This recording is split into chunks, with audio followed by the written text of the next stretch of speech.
cozy up to a nice, soothing, warm cup of tea. Most people think of tea as a natural, healthy beverage choice, and they might be surprised by what could be lurking in their tea leaves. Joining me to share what she has learned about your favorite teas is Zina Muzyka, author of Life by the Cup and founder of Zina's Gypsy Tea. You know, you had a very inspiring story, pregnant, really down and out, and just had this inspiration that tea could be your salvation. Absolutely. My grandma's Gypsy from the Ukraine, and she taught me that botanicals can fix any woe, mind, body, or spirit. And so when I needed to make money to pay for my son's operation, I started blending teas together and selling them off a little cart, and eventually it took off, and now the product's in 20,000 stores. Congratulations. And you said botanicals. Yeah. You call tea botanicals. Why?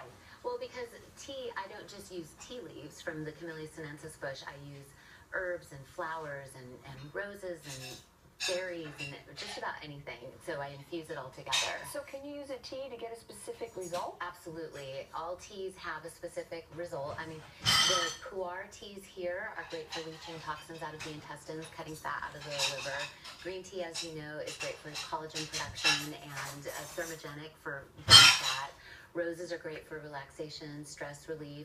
All right, one of the reasons I wanted to do a segment on teas is because I was with a therapist a couple weeks ago who said to me, well, you got to be really careful about the tea, especially green teas, because they use formaldehyde in the processing. I literally was shocked because nobody talks about that. Yeah, there's a lot that you don't see with tea production because it's 9,000 miles away. 9,000 miles away in China. Well, China, Sri Lanka, India, Kenya. So you're saying all these teas come from another country, and what that means is there's not the same control. Absolutely. The only way to know that there are controls and tests done on each batch is to buy certified organic, because USDA Organic has very stringent rules, and they test each batch that comes in for lead, because pollution leads to lead being in the tea. They're even using DDT and all these chemicals that are illegal in the United States. There's no rules in the other countries, so they end up using it. So if it's certified organic, you know you're getting a clean cup of tea that actually has the antioxidants without the chemicals. All right, well, I do drink this jasmine pearl. Yeah. Are all jasmine pearls equal? Or no? No.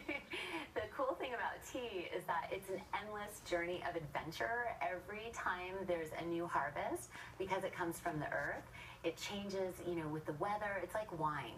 So with jasmine pearls, this is a grade 1, and it's fairly tightly rolled, and it's infused with jasmine petals. So it's not flavored. So what we were talking about earlier with lead and pollution leading to tea having chemicals in it, what happens is if you have a non-organic flavoring, usually they use a propylene glycol base, which is basically antifreeze. Well, that's made from oil. Again, we're going anything that's propylene is petroleum. Exactly. So if it's certified organic, they're not allowed to use that.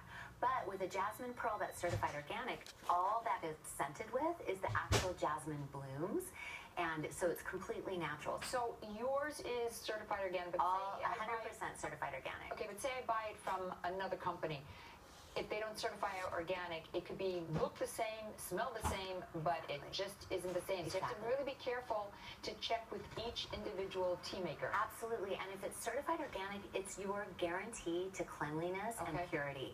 It basically forces suppliers and importers to be really responsible, and so it's a great safety net for you. I know, it's so sad because we think of tea as something that's therapeutic, and like you said, botanical. It can give you a great result. It can relax you, and now we have to worry about what makers are putting into teas that can poison us. But there are so many that are doing it right.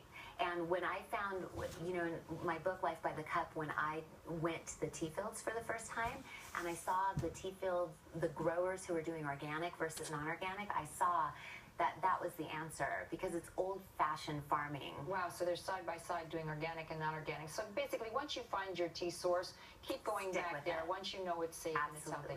Now with white teas, I know you're not supposed to actually boil the water. No, you're basically going to have it safe, but you know, you want it at 165, so if you boil the water, open the lid, let the steam come out for a couple minutes. Well, why do you have to do that with white tea? What's the... well, white tea is the least processed of all teas, so what you want to do is, it's so delicate that you don't want to actually burn it. So with white and green tea, you want it to be much less than boiling, 165 to 175.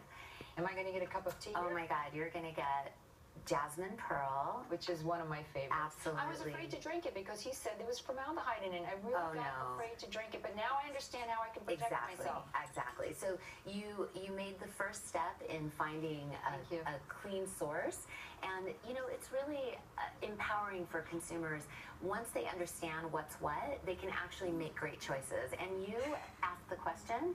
You had me on and you make great choices, so it's really... Well, I think it's important for people to understand what they're putting in their body because the only thing we have control over is what we put in our bodies. Absolutely. And a little bit of education, a little bit of sleuthing, and if we can help that in any way, that's what our show is about. Thank you so much, Gina, for being on, and this is a lovely cup of tea. Well, thank you for having me. I appreciate it. Up next, could your sweet tooth be wreaking havoc on your health?